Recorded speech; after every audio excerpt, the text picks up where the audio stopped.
Deus está presente, viva Jesus, em nossos corações para sempre. Saudamos você que está pelas emissoras da Boa Vontade, por todo o Brasil, você também que está com a gente pelo youtube.com/Religião de Deus Vídeos, canal da Religião Divina no YouTube, você também pela Boa Vontade TV, no aplicativo Boa Vontade Play. Eles são a esperança do mundo, os soldadinhos de Deus da LBV e da Religião Divina, como carinhosamente são chamadas as crianças, que são homenageadas no dia 25 de janeiro, data em que o presidente pregador da Religião do Terceiro Milênio, o irmão Paiva Neto, inaugurou a Supercreche Jesus da LBV na capital paulista. E a edição de hoje, do momento em que a religião de Deus, do Cristo e do Espírito Santo responde, abre espaço para responder às dúvidas trazidas pelas próprias crianças. São elas que vão trazer as dúvidas aqui hoje. Os papais então encaminharam para a gente os vídeos que elas fizeram questão de gravar para registrar as dúvidas. E em nome da Religião Divina, quem vai responder hoje é a irmã Paula Sueli, ministra pregadora da Religião do Terceiro Milênio. Deus está presente, irmã Paula. Viva Jesus em nossos corações para sempre. Um lindo dia dos soldadinhos de Deus para as crianças do mundo inteiro. Você que está na sintonia pode sempre mandar a sua dúvida também. Nosso WhatsApp é o 998318195 DDD 11. Se você estiver nos acompanhando pelo YouTube, pode deixar a sua dúvida aí nos comentários do vídeo, tá bem? Vamos lá então, a dúvida da Maria Luísa Miranda Soares Moraes. Ela tem 4 anos, ela é de Curitiba, Paraná. Da Maria Luísa Miranda Soares Moraes. Eu tenho 4 aninhos, eu moro em Curitiba. Quem é o pai de Jesus? Onde que Jesus nasceu? A dúvida da Maria Luísa, irmã Paula. Ai, Maria Luísa, que alegria conversar com você. Que Jesus te abençoe agora e sempre. Proteja os seus passos por Ele aqui na terra. Para encontrar as respostas para a tua pergunta, nós vamos ao Santo Evangelho de Jesus, segundo Lucas, no capítulo 2, onde está essa história que é a mais linda de todas, o momento em que Jesus nasceu entre nós. Os primeiros 7 versículos desse segundo capítulo contam assim: Naqueles dias, apareceu um decreto de César Augusto, era um documento oficial do imperador romano, ordenando o recenseamento de todo o mundo habitado. Então, o Império Romano queria saber quem eram as pessoas que viviam dentro do Império. Esse recenseamento foi o primeiro, enquanto Quirínio era governador da Síria. E todos iam se alistar, cada um na sua própria cidade. Também José, é a resposta da sua primeira pergunta, subiu da cidade de Nazaré, na Galiléia, para a Judéia, na cidade de Davi, chamada Belém. É a resposta da sua segunda pergunta. Por ser da casa e da família de Davi, para se inscrever com Maria, sua mulher, que estava grávida. E enquanto lá se encontravam, completaram-se os dias para o parto. Chegou a hora de Jesus nascer. Maria deu à luz o seu filho primogênito, envolveu-o com faixas e reclinou-o numa manjedoura, porque não havia um lugar para eles na casa. E essas circunstâncias tão diferentes, né? Um nascimento numa situação tão especial, tudo isso já era avisado por Deus há muitos séculos, com milênios de antecedência. A humanidade foi avisada de que esses sinais muito especiais marcariam a vinda do Cristo para nós. Porque antes de José ser pai de Jesus, Deus já era pai de Jesus, e pai de José, e pai de Maria, e pai de todos nós. Deus que nos ama tanto, tanto, tanto, que nos mandou aquele Filho que tem o maior amor por todos, para cuidar do nosso coração e nos ensinar o amor de Deus. Deus mandou Jesus ao mundo, primeiro em Belém, mas para que de Belém, lá naquele lugar que hoje a gente chama de Oriente Médio, todas as casas, todas as famílias, todas as cidades, todos os países do mundo conhecessem o amor de Deus. Então sim, naquela primeira vinda visível de Jesus, esses são os nomes que você procura.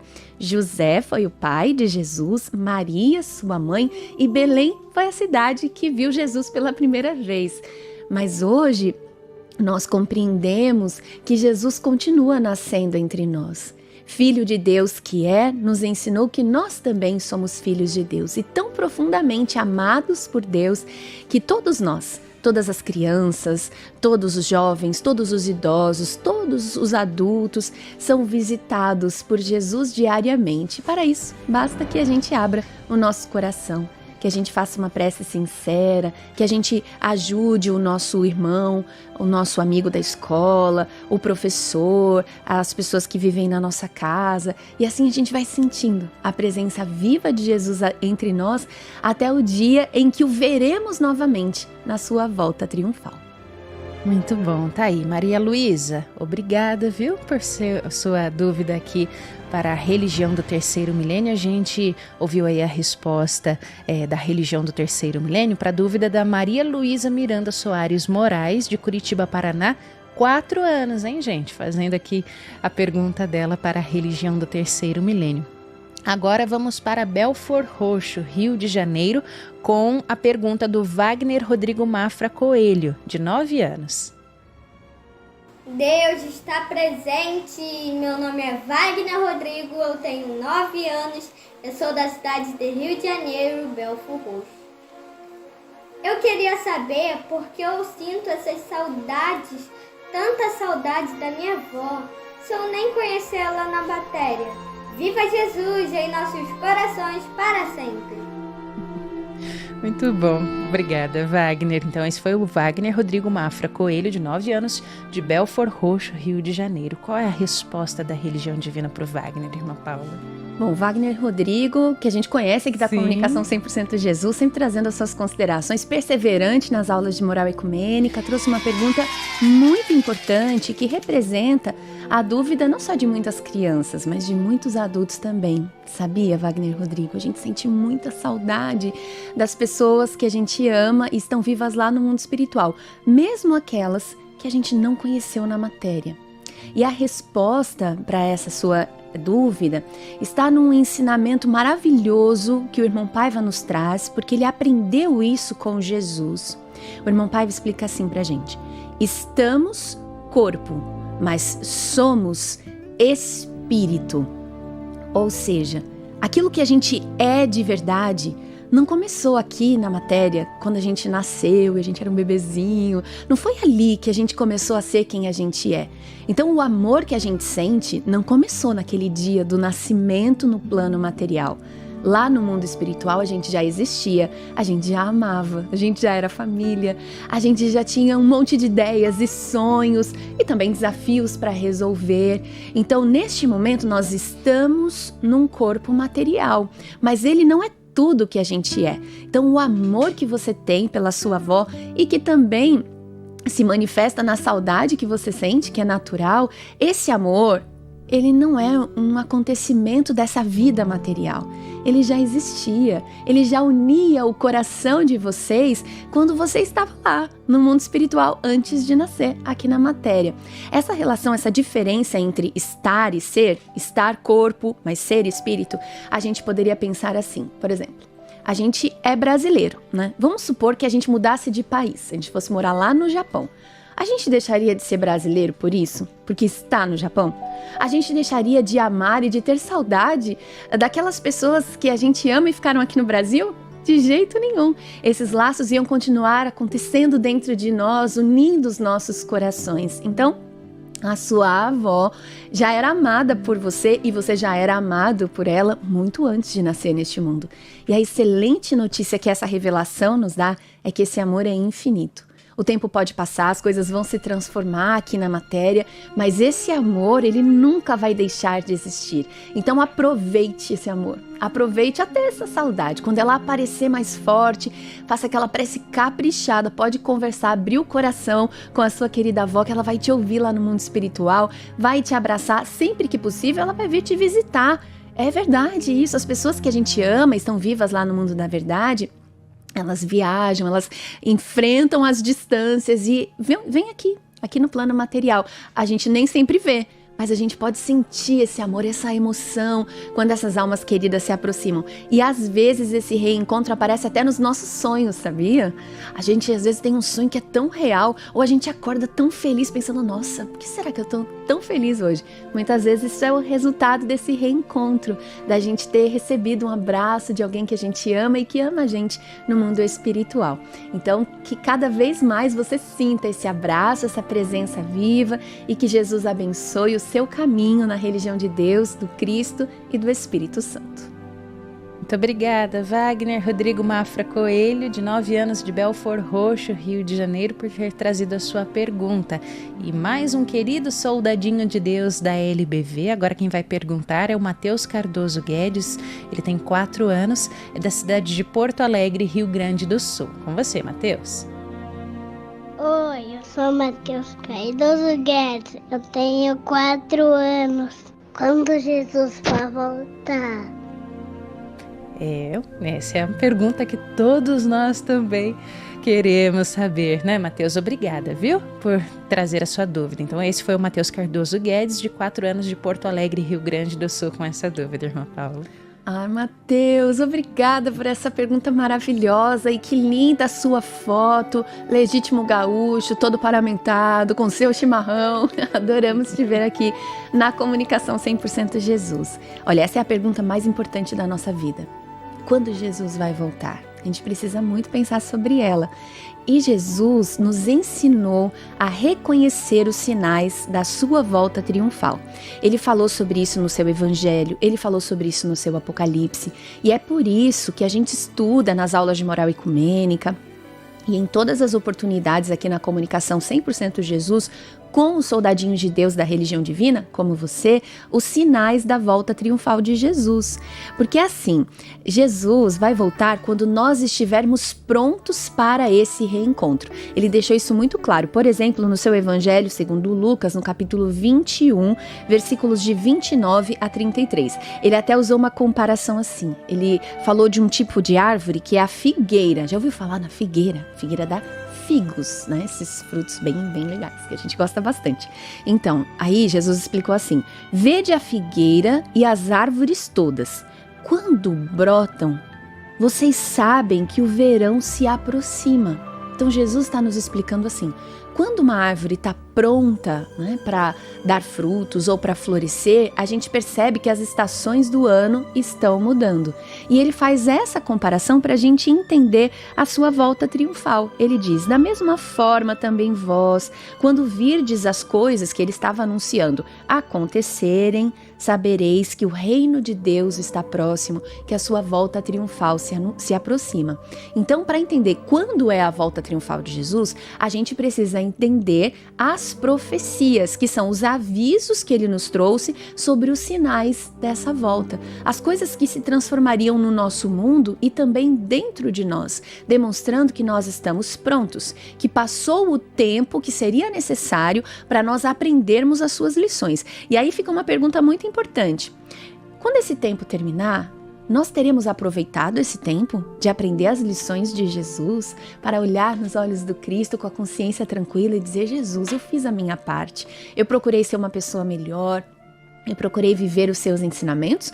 Ou a gente vai ficar muito triste pensando: eu desperdicei esse tempo, eu não ajudei as pessoas, eu fiquei aqui, né, vivendo daquele jeito que a gente vivia, brigando o tempo todo, não querendo cuidar, por exemplo, da natureza e das coisas todas que vivem. Será que a gente vai perder o tempo? A gente vai aproveitar o tempo. Tem um apóstolo muito querido de Jesus, o apóstolo Pedro. Ele ensinou a gente a perseverar, a não desistir e contribuir com a volta triunfal de Jesus. Em uma das cartas que esse apóstolo tão querido escreveu, e ela está na Bíblia Sagrada, é a segunda carta do apóstolo Pedro, ele nos ensina algo muito importante no capítulo 3. Ele ensina que Jesus não está demorando em voltar, mas que é o contrário disso. Ele continua o tempo todo trabalhando pela sua volta. Mas essa sensação de que a gente tem às vezes de que Jesus está demorando tem a ver com o fato da gente ainda não estar pronto para essa volta acontecer. Então ele diz assim: Não retarda o Senhor a sua promessa, ainda que alguns a tenham por tardia, mas é longânimo para convosco. Ou seja, Jesus é paciente com a gente, não querendo que ninguém se perca, mas que todos cheguem ao arrependimento. Ou seja, Jesus nos deu já 2 milênios inteiros, são muitos dias, hein? Para a gente aprender a perdoar, para a gente aprender a ser generoso, para a gente aprender a cuidar das pessoas e de todas as coisas que vivem. Ele não quer que a gente se perca, que a gente deixe de ser humano, que a gente deixe de ser solidário, que a gente deixe de fazer o bem, porque essas são as coisas que fazem a gente ser feliz. Ele está dando esse tempo porque a gente precisa de tempo para aprender, não é verdade? É igual na escola, quando a gente está aprendendo uma lição nova, não é assim, de uma hora para outra. A gente tem que fazer vários exercícios, treinar várias vezes. Talvez, Mateus, você não se lembre, mas quando você estava aprendendo a andar, levou um tempo, você precisou treinar várias vezes, e aí a sua família te ajudava, te incentivava, te dava dicas. Quando você caía, te levantava e falava, vamos de novo, Mateus. E olha você aí, andando, você nem pensa mais para andar. Então, esse é Jesus. Ele dá tempo para que as coisas do bem sejam tão naturais que a gente nem precise mais pensar para fazer aquilo que vai fazer bem para a gente e para as outras pessoas. Mas aí a gente precisa pensar nessa advertência que também está na carta do apóstolo Pedro. Será que a gente está aproveitando esse tempo? Ajudando a nossa própria alma e contribuindo para que esse tempo da volta de Jesus seja o menor possível e a gente possa reencontrar o nosso divino mestre muito rapidamente, abraçar Jesus e começar com ele um novo tempo na nossa vida e no nosso mundo? Bom, é para isso que nós estamos aqui, na religião de Deus, do Cristo e do Espírito Santo, vivendo com vocês, crianças queridas, soldadinhos de Deus da religião divina, essa que é a missão mais maravilhosa de todas, é o nosso objetivo maior. Preparar os caminhos dentro de nós e no nosso mundo para a volta triunfal de Jesus. Muito bom, gente. Então, essa foi a resposta para o Mateus Cardoso Guedes, da cidade de Porto Alegre, Rio Grande do Sul, tem 4 anos de idade. Fez a pergunta dele aqui e os papais mandaram os vídeos. Muito obrigada a todos os soldadinhos de Deus da LBV que participaram hoje aqui no quadro. Na próxima edição, porque olha, chegaram muitas perguntas das crianças, viu? Na próxima edição do quadro Religião de Deus, do Cristo e do Espírito Santo Responde, nós traremos aqui as outras dúvidas também. E você que está na sintonia, você pode mandar sempre, né, as suas dúvidas. Nosso WhatsApp é o 998318195. O DDD é o 11. Se você estiver aí nos assistindo pelo YouTube, estiver acompanhando esse vídeo pelo YouTube também, no canal da Religião Divina, você pode deixar a sua dúvida aí nos comentários, tá certo?